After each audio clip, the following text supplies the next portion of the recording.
Today, on March 10th, we observe this year's National Women and Girls HIV/AIDS Awareness Day to encourage women and girls to make HIV testing, prevention, and treatment part of their self-care, as well as the care of others in their families and communities.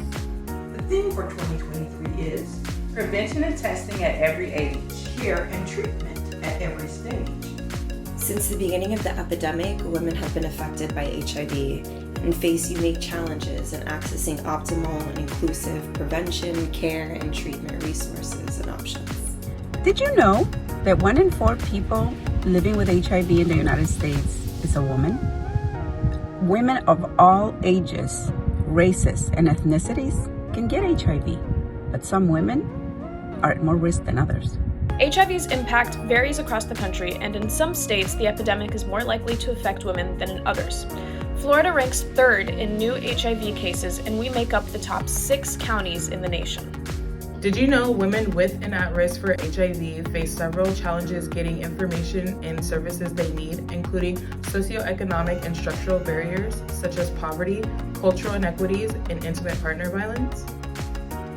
We all play a role in HIV prevention to improve the quality of HIV treatment and care for all women and girls in eliminating HIV.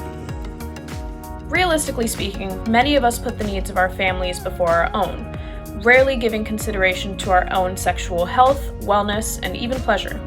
In 2019, women make up 18% of new diagnoses. The highest number of new diagnoses were among women ages 25 to 44. Advances in testing, treatment, and prevention have resulted in progress towards the nation's goal to end the HIV epidemic by 2030. Here in Orlando, Florida, the Health Department reveals that women of color, ages 50 plus, are the new face of HIV. This vulnerable population has the highest number of new diagnoses of HIV in our communities. Did you know, while nearly half of the women in the U.S. ages 18 to 64 report having been tested for HIV at some point, only 1 in 6 women have been tested for HIV in the past year.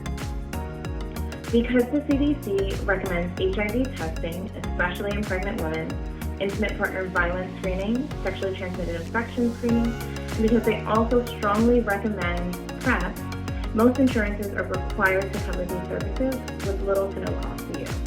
There are also local community organizations that will provide these services at no cost to you. It's vital for everyone to have complete and accurate information when it comes to HIV.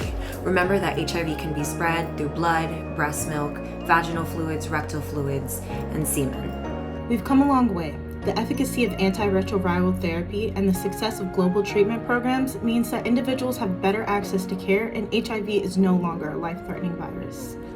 Regardless of your status, know that there are a number of sources for prevention, care, and treatment for women, including the new coverage opportunities under the Affordable Care Act, Ryan White, and an amazing network of community members. So, let's change the statistics to ensure that women are engaging in care, prevention, and treatment. Did you know if you test positive, you can take medication to treat HIV? And that is called undetectable equals untransmittable, which is U equals U. And this is a very powerful piece in our HIV prevention toolbox. If you test negative, there are more HIV prevention tools available today than ever before, such as PrEP. Pre-exposure prophylaxis, also known as PrEP, is a highly effective method for preventing HIV in women. Currently, the use of PrEP in women is low, suggesting that there are barriers to accessibility. In 2019, only 10% of women in the US who could have benefited from PrEP actually had a prescription for it. Social barriers such as discrimination, racism, and HIV stigma are all factors that prevent women from seeking and receiving PrEP. Family planning.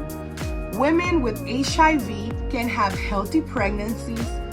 The good news is that there are ways to lower the risk of passing HIV to your unborn baby to 1% or less.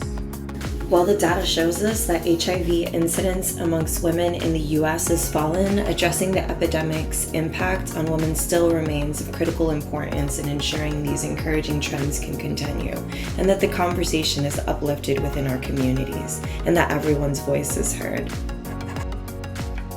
And above all, know that there are local groups, organizations, and folks that work diligently every day to address the needs of people with HIV in Central Florida to further establish sustainable spaces for the delivery of HIV care and support services.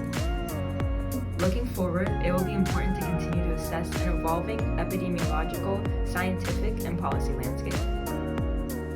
Join us and help end the HIV epidemic. Get tested, get treated. Let's save lives. Know your status and be safe.